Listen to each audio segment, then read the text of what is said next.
Hi guys, welcome to YouTube channel YRS class में एक बार फिर से आप सभी लोगों का बहुत बहुत स्वागत है। तो दोस्तों, राजीव प्रकाशन साल पेपर कक्षा 10 विषय Hindi set number 1 2020 801 MA code में दोस्तों प्रश्न नंबर 1 का कह रहा है यहाँ से, निम्नलिखित कथनों में से कोई एक कथन सही है, उसे पहचान कर लिखिए। पहला यहां से दिया है, भारतेंदु हरिश्चंद्र आलोचना साहित्य के जनक माने जाते हैं।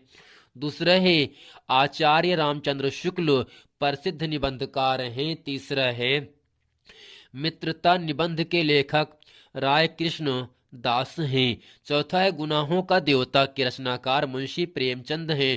तो दोस्तों यहां से प्रश्न कह रहा है कौन सा कथन सही है। दोस्तों इन चारों कथनों को पढ़ने के बाद निष्कर्ष ये निकल कर आ रहा है कि आचार्य रामचंद्र शुक्ल प्रसिद्ध एक निबंधकार हैं, जो कि इन चारों ऑप्शन में ऑप्शन नंबर यहां से आपका दूसरा सही है। आचार्य रामचंद्र शुक्ल प्रसिद्ध निबंधकार हैं। अब दोस्तों प्रश्न नंबर आपका खा कह रहा है, निम्नलिखित कृतियों में से किसी एक कृति के रचनाकार का नाम लिखिए। दोस्तों पहला यहां से दी है आवारा मसीहा, दूसरा है अर्धनारीश्वर, तीसरा है क्या भूलूं क्या याद करूं, चौथा यहां से है पंचवटी। दोस्तों यहां से जो चार यहां से नाम दिया गया है, इन चारों का हमें रचनाकार का नाम लिखना है। और दोस्तों यहां से प्रश्न नंबर ग कह रहा है, यात्रा के पन्ने किस विधा पर आधारित रचना है। घ है, सरस्वती पत्रिका किस युग में प्रकाशित हुई। ठलुआ क्लब के लेखक का नाम लिखिए। इसी के साथ दोस्तों प्रश्न नंबर 2 का आपके सामने यहां से कहा जा रहा है, प्रगतिवादी कविता की किन्हीं दो विशेषताओं का उल्लेख कीजिए। ख है, रीतकाल के दो प्रमुख कवियों के नाम लिखिए। और दोस्तों तीसरा यहां से दिया है, तीसरा सप्तक काव्य संग्रह का प्रकाशन किस वर्ष में हुआ था। आइए दोस्तों चलते प्रश्न नंबर खास से लेकर प्रश्न नंबर 2 के गा तक अच्छे से पढ़ते हैं। तो दोस्तों प्रश्न नंबर 1 का खा कह रहा है, निम्नलिखित कृतियों में से किसी एक कृति के रचनाकार का नाम लिखिए। दोस्तों यहां से पहला है आवारा मसीहा, इसके दोस्तों रचनाकार या लेखक विष्णु प्रभाकर जी हैं। और दोस्तों दूसरा है अर्धनारीश्वर, इसके रचनाकार रामधारी सिंह दिनकर जी हैं। क्या भूलूं क्या याद करूं के रचनाकार हरिवंश राय बच्चन हैं। पंचवटी के रचनाकार दोस्तों मैथिली षड गुप्त हैं। तो दोस्तों आवारा मसीहा के रचनाकार विष्णु प्रभाकर हैं। अर्धनारीश्वर के रचनाकार रामधारी सिंह दिनकर हैं। क्या भूलूं क्या याद करूं के रचनाकार हरिवंश राय बच्चन हैं। पंचवटी की रचनाकार मैथिली षड गुप्त हैं। अब दोस्तों प्रश्न नंबर यहां से गाप के सामने कह रहा है, यात्रा के पन्ने किस विधा पर आधारित है। तो दोस्तों इसका उत्तर होगा, यात्रा के पन्ने यात्रा साहित्य पर आधारित है। यात्रा के पन्ने यात्रा साहित्य पर आधारित है। प्रश्न नंबर घ है, सरस्वती पत्रिका किस युग में प्रकाशित हुई। तो दोस्तों इसका उत्तर होगा, सरस्वती पत्रिका द्विवेदी युग में प्रकाशित हुई। और यहां से प्रश्न नंबर अंगा कह रहा है, ठलुआ क्लब के लेखक का नाम लिखिए। ठलुआ क्लब के लेखक का नाम लिखिए। दोस्तों इसका उत्तर होगा बाबू गुलाब राय, यानी ठलुआ क्लब के जो लेखक हैं वह बाबू गुलाब राय जी हैं। अब दोस्तों यहां से प्रश्न नंबर 2 का आपके सामने कह रहा है, प्रगतिवादी कविता की किन्हीं दो विशेषताओं का उल्लेख कीजिए।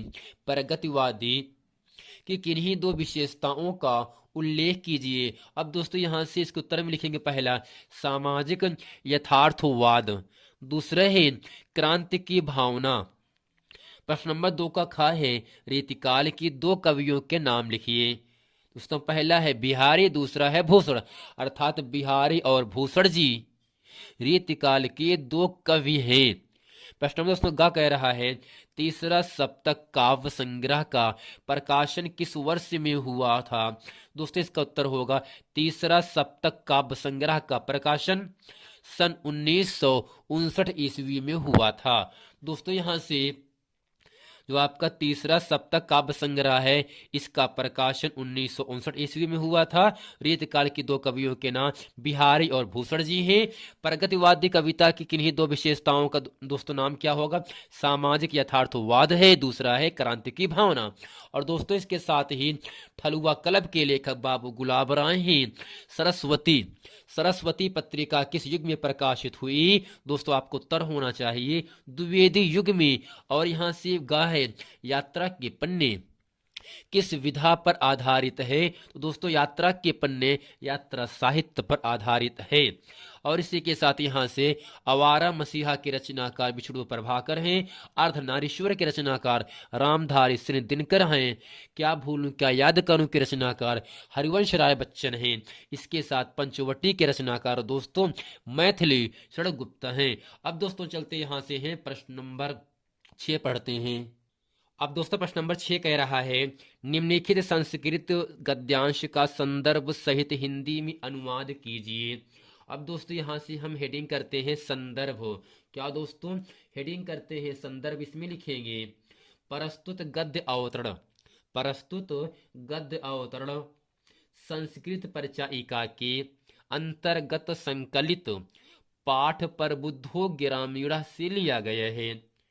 ये प्रस्तुत गद्य अवतरण संस्कृत परिचायिका के अंतर्गत संकलित पाठ प्रबुद्धो ग्रामीण से लिया गया है। अब दोस्तों यहां से हेडिंग करते हैं अनुवाद। अब दोस्तों जो गद्यांश है पहले इसको पूरा अच्छे तरीके से पढ़ेंगे। इसमें कह रहा है, नागरिकः बहुकालम यावत् अचिंतयत् परम परहेलिकायाः उत्तर दातुं समर्था न अभवत् अतः ग्रामीणाम् अवदत् अहम् अस्या परहेलिकायाः उत्तरं न जानामि।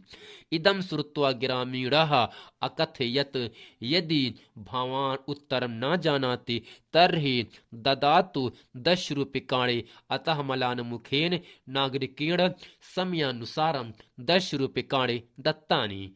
दोस्तों यहाँ से कह रहा है नागरिकः बहुकालम यावत अचिंत्यत। दोस्तों नागरिकः का मतलब नागरिक होता है, बहुकालम का मतलब होता है बहुत समय तक, यावत अचिंत्यत मतलब होता है दोस्तों सोच विचार करने पर भी। परम माने परंतु, परहेलिकायाः माने होता है पहेली, उत्तरम उत्तरम उत्तर का मतलब उत्तर, दातुम न समर्थन भवत इस पहेली का उत्तर ना दे पाया। अर्थात दोस्तों नागरिका बहुकालम यावत अचिंतयत परम परहेलिकायाः उत्तर दातुम समर्थ न अभवत। नागरिक बहुत समय तक सोचा, नागरिक बहुत समय तक सोचा परंतु इस पहेली का उत्तर देने में समर्थ ना हुआ।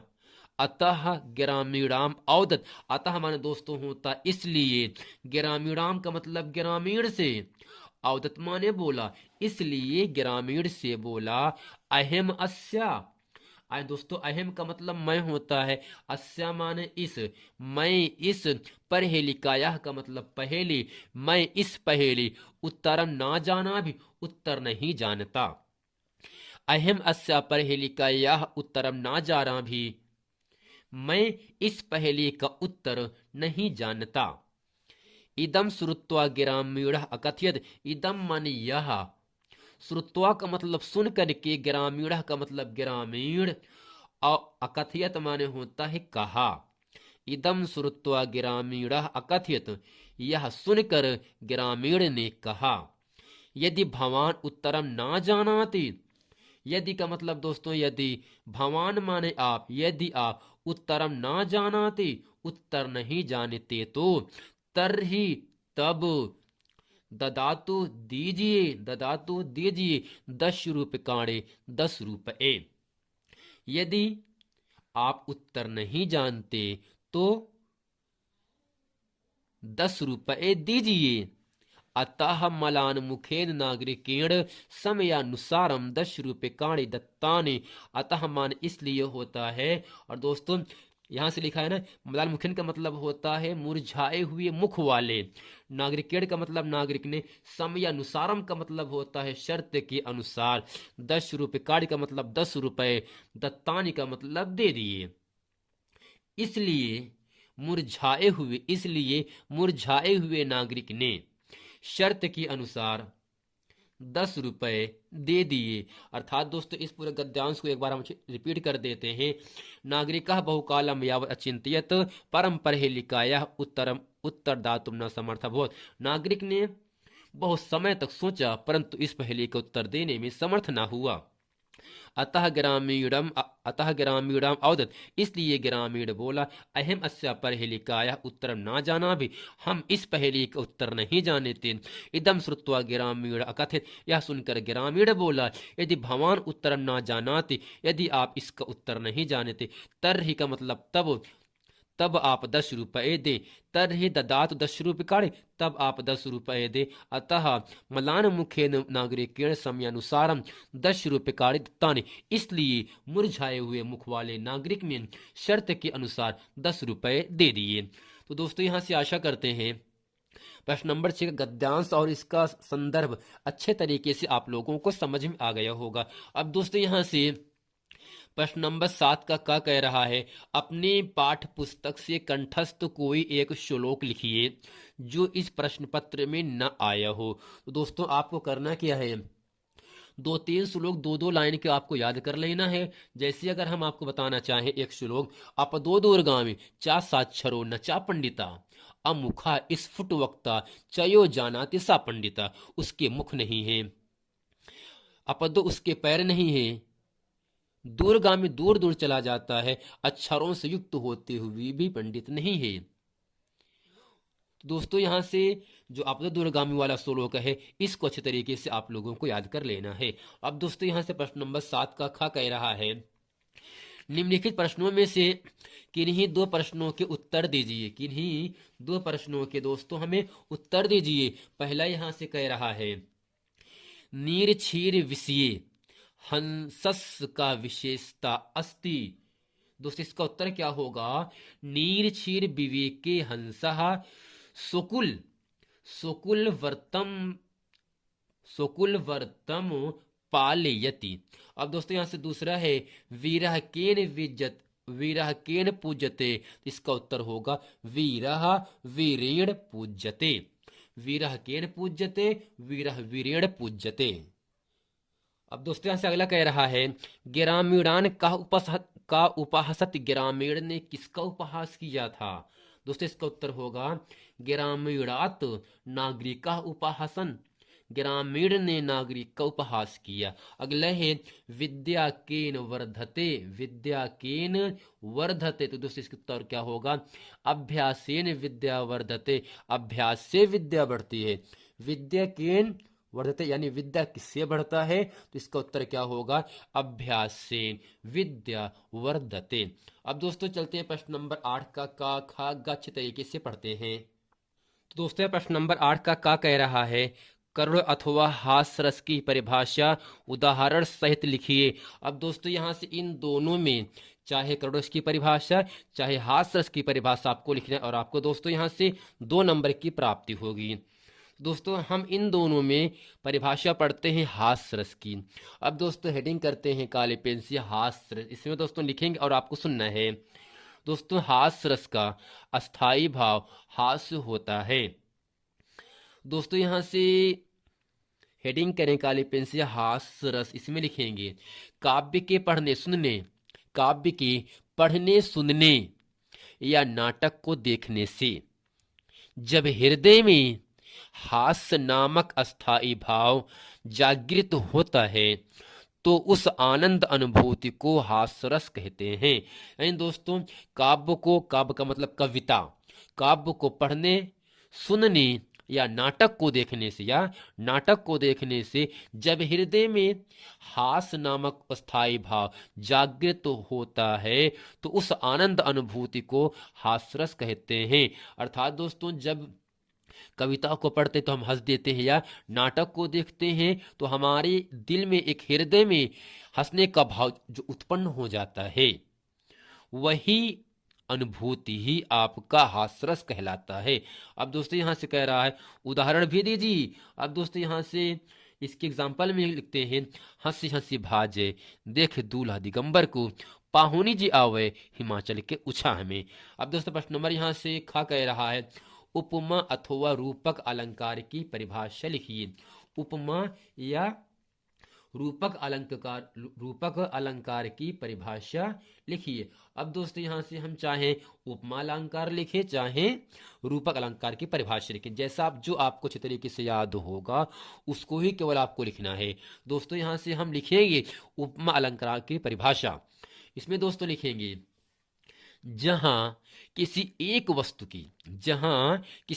वस्तु की समान गुण या धर्म के आधार पर किसी अन्य वस्तु से तुलना की जाती है वहां उपमा अलंकार होता है। अर्थात दोस्तों कहने का मतलब ये होगा, जहां किसी एक वस्तु की समान गुण धर्म के आधार पर किसी अन्य वस्तु से अगर तुलना किया जाता है तो वहां पर दोस्तों उपमा अलंकार होता है। अब दोस्तों यहां से अगला दिया है सोरठा अथवा रोला छंद की परिभाषा लिखिए। सोरठा अथवा रोला छंद की दोस्तों में क्या करना है, परिभाषा लिखना है। अब दोस्तों यहां से चाहे रोला की परिभाषा लिखे, चाहे हम सोरठा की परिभाषा लिखे। दोस्तों हेडिंग करते हैं सोरठा। इसमें लिखेंगे यह दोहे का ठीक उल्टा होता है। अर्थात दोस्तों जो आपका सोरठा होता है या दोहे का उल्टा होता है। दोहे का उल्टा दोस्तों क्या होगा, सोरठा, और सोरठा का उल्टा दोहा होता है। यह दोहे का ठीक उल्टा होता है। यह एक अर्ध सममात्रिक छंद है। यह एक अर्ध सममात्रिक छंद है जिसमें 4 चरण होते हैं।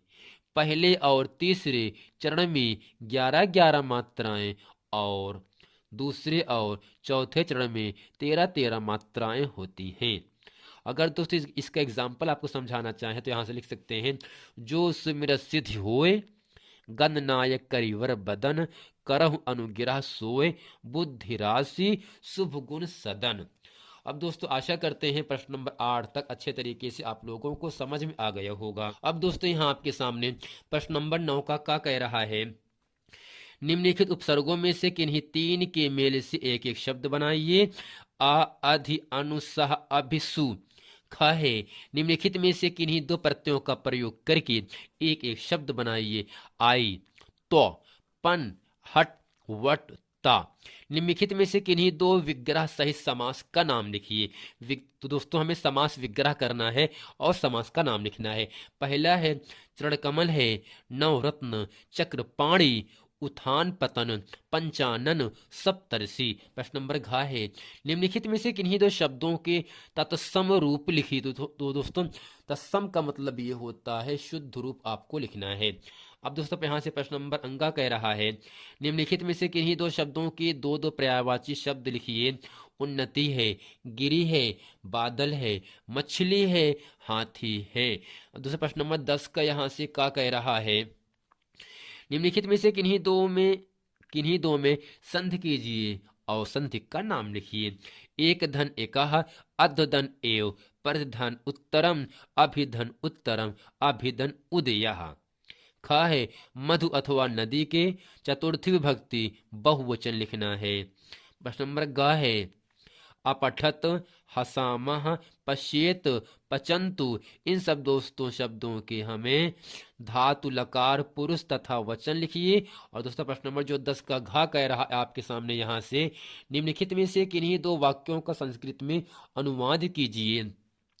ग्रामीण शिक्षा के प्रति जागरूक हैं, खा है। दूसरा है हमें देशभक्त होना चाहिए। तीसरा है विद्या सभी धनों में श्रेष्ठ है, जन्मभूमि स्वर्ग से भी बड़ी है। आइए दोस्तों चलते हैं प्रश्न नंबर 9। प्रश्न नंबर 10 के जितने भी खंड हैं उन सभी खंडों को अच्छे तरीके से हम पढ़ते हैं। तो दोस्तों प्रश्न नंबर 9 का क्या कह रहा है, निम्नलिखित उपसर्गों में से किन्हीं 3 के मेल से एक शब्द बनाइए। तो दोस्तों जो उपसर्ग होता है यह शब्दों के पहले जुड़ करके उसके अर्थ में विशेषता उत्पन्न कर देता है। और दोस्तों जो आपका प्रत्यय होता है, प्रत्यय शब्दों के अंत में जुड़ करके शब्द के अर्थ में विभिन्नता प्रकट कर देते हैं, प्रत्यय कहलाते हैं। दोस्तों यहाँ से आ है, तो दोस्तों उपसर्ग का मतलब ये होता है हमें इस आज से शब्द बनाना है जिसका कुछ न कुछ अर्थ होना चाहिए। जैसे दोस्तों यहाँ से आ है, उपसर्ग मैंने क्या बनाया, अमोल बना दिया। अगर अमोल को दो खंडों में तोड़ेंगे तो आ शब्द अलग होगा, मोल शब्द अलग हो जाता है। दोस्तों दूसरा है अधि। दोस्तों अधि का जो उपसर्ग होगा अधिकार होता है, अनु का अनुकरण होता है, सह का सहपाठी सहयोग सहचर होगा, अभि का दोस्तों अभिराम होता है, अभिलाषा होता है, अभियोग भी लिख सकते हैं। और दोस्तों सु का होता है सुरक्षा, सुपथ, सुगम, सुचिर। तो दोस्तों यहाँ से प्रश्न नंबर 9 का जो शब्द दिया है आ अधि अनु सह अभिसु, इन सभी शब्दों का उपसर्ग आपके सामने है। इन सब उपसर्गों को अच्छे तरीके से आप लोगों को याद कर लेना है। अब दोस्तों यहाँ से प्रश्न नंबर 9 का खा आपके सामने कह रहा है, निम्नलिखित में से किन्हीं दो प्रत्ययों का प्रयोग करके एक एक शब्द बनाइए। दोस्तों यहाँ से हमें केवल दो करना है, लेकिन हम आपको सब बता रहे हैं। पहला है आय, यानी ऐसा शब्द बनाइए जिसकी अंत में आय लिखा हो। ऐसा शब्द बनाओ जिसकी अंत में तो लिखा हो। ऐसा शब्द बनाइए जिसकी अंत में पन लिखा हो। ठीक इसी प्रकार हट, वट, ता, इन सब जो अक्षर यहाँ पर जो शब्द हैं वे सब शब्दों के अंत में लगा होना चाहिए। तो यहाँ से जो आई है, आई का दोस्तों यहाँ से जब प्रत्यय बनाते हैं तो लिखाई, लिख धन आई, लिखाई होगा। दोस्तों दूसरा है तो, अपनत्तो, अपन धन उत्तो, अपधन उत्तो। तो दोस्तों यहाँ पे होगा अपनत्व होगा। पन का दोस्तों होगा बचपन, हट का होता है घबराहट, वट लिखावट, ता सुंदरता, सज्जनता, महानता, जैसा भी आपका मन कहे ऐसे आप बना सकते हैं। दूसरा प्रश्न नंबर गा कह रहा है यहाँ से आपके सामने, निम्नलिखित में किन्हीं दो के निम्नलिखित में किन्हीं दो के विग्रह सहित समास का नाम लिखिए। अब दोस्तों कॉलम यहां से करते हैं काले पेन से, शब्द, समास, विग्रह, समास का नाम। दोस्तों पहला यहां से है चरण कमल है, दूसरा है नवरत्न है, तीसरा है चक्रपाणी है, चौथा है उत्थान पतन है, पांचवा है पंचानन है, और छठवां आपका है सप्तऋषि है।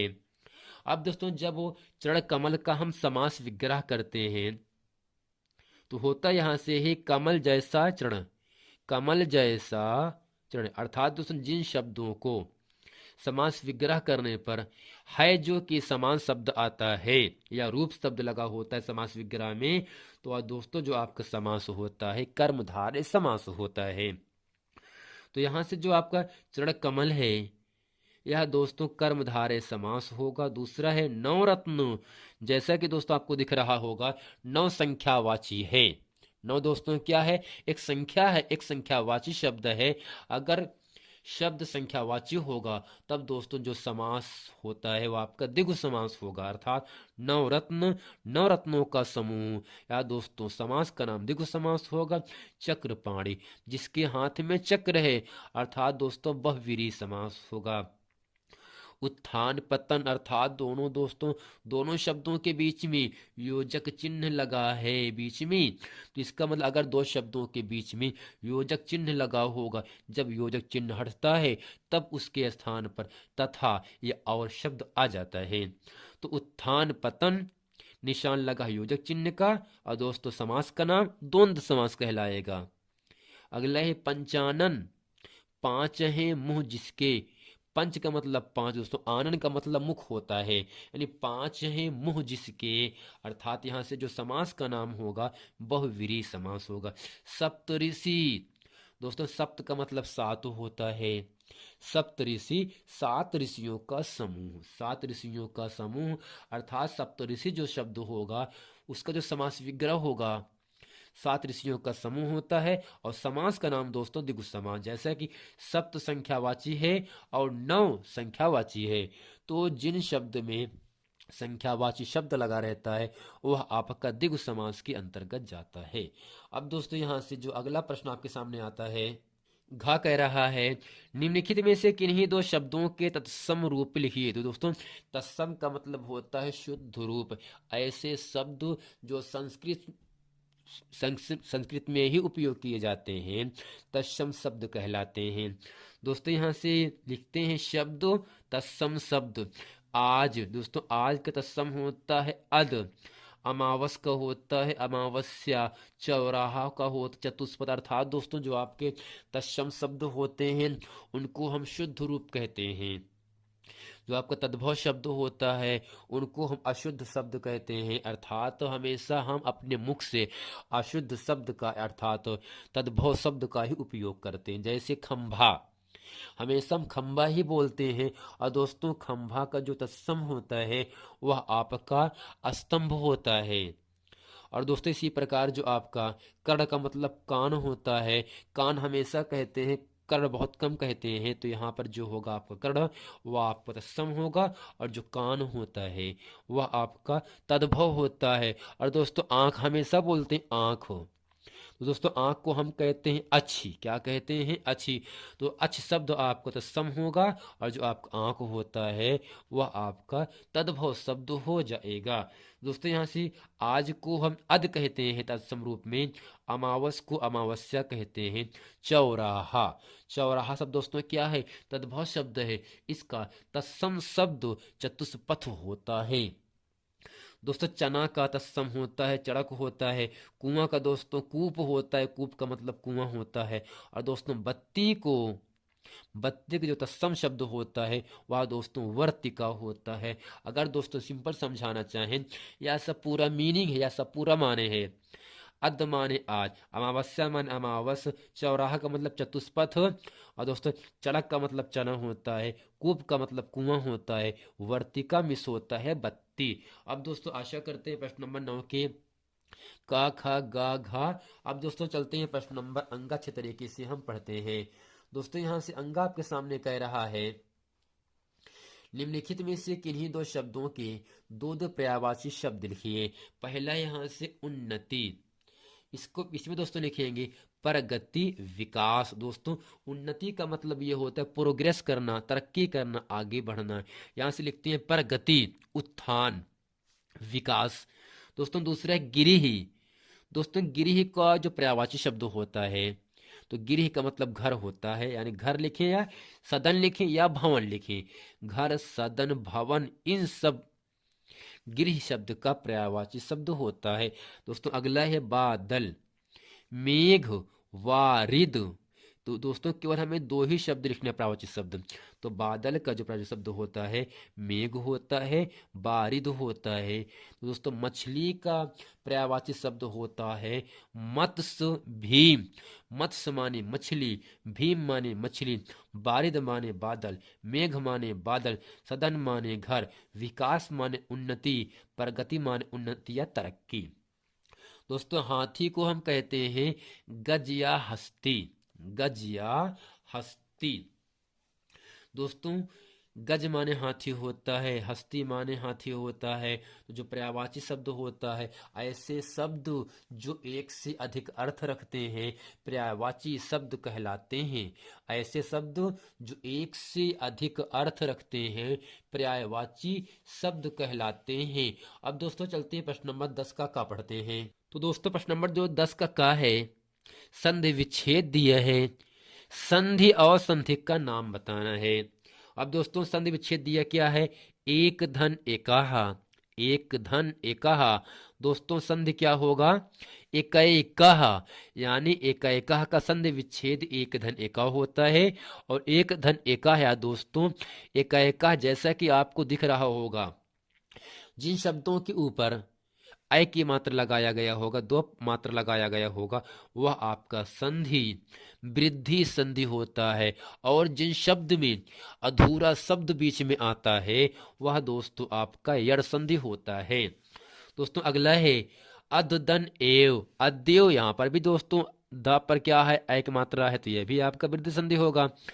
प्रधन उत्तरम, दोस्तों यहाँ से प्रत्युत्तरम, तो आधा ता आ रहा है, आधा ता अगर आ रहा है वह दोस्तों यड़ संधि होगा। अभिधन उत्तरम, अभ्युत्तरम, यहाँ पर भी दोस्तों क्या होगा? आपका यड़ संधि होगा। अभिधन उदयः, अभ्युदयः।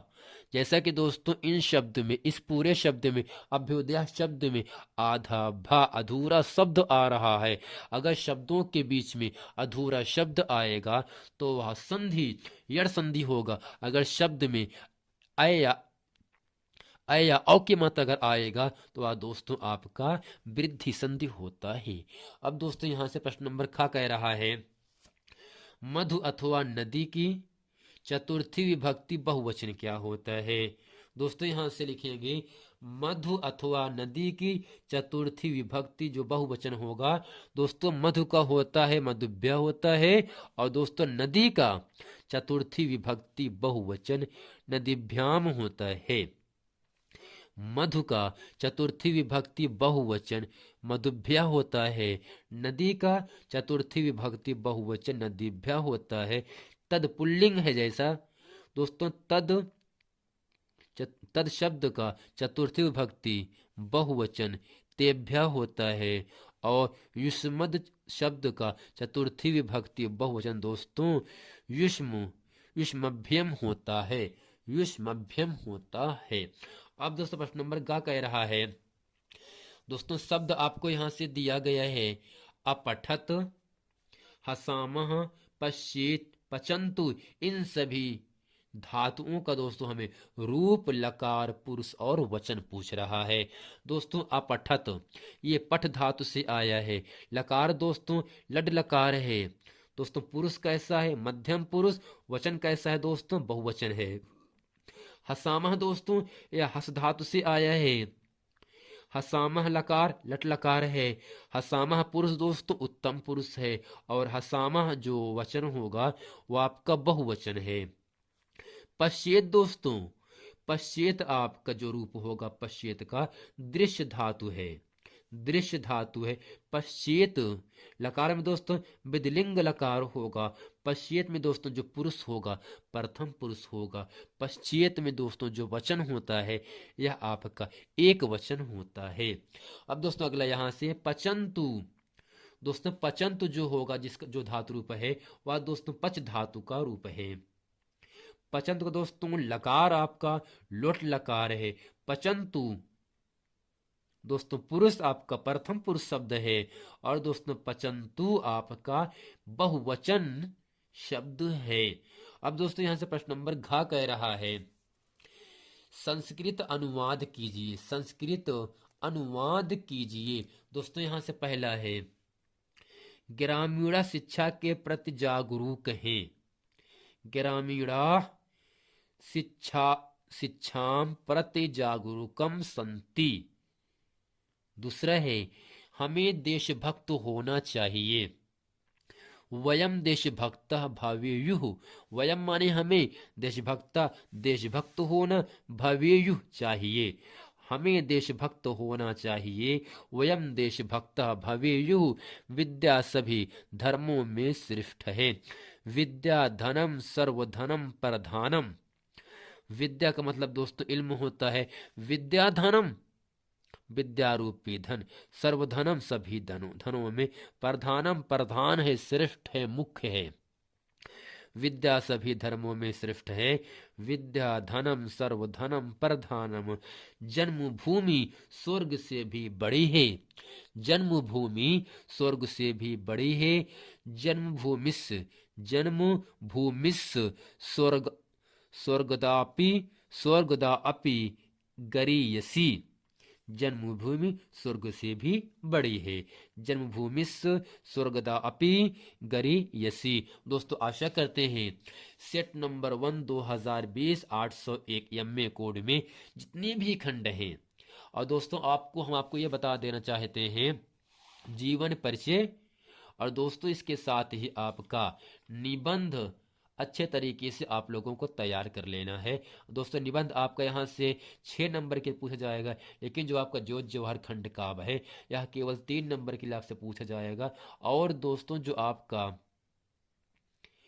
लेखक में से एक जीवन परिचय आपको लिखना पड़ेगा 3 नंबर के लिए, और दोस्तों एक कविता में से आएगा जीवन परिचय, 3 दिया होगा, उन तीनों में केवल आपको एक करना पड़ेगा। और दोस्तों जीवन परिचय लिखने के लिए आपको 3 नंबर की प्राप्ति होगी। उस जीवन पूरे परिचय में दोस्तों जो आपका जीवन परिचय होगा 3 नंबर का होगा। दोस्तों आशा करते हैं सेट नंबर 1 2020 801 एमए कोड में जितने भी प्रश्न हैं वह सभी प्रश्न अच्छे तरीके से आप लोगों को समझ में आ गया होगा।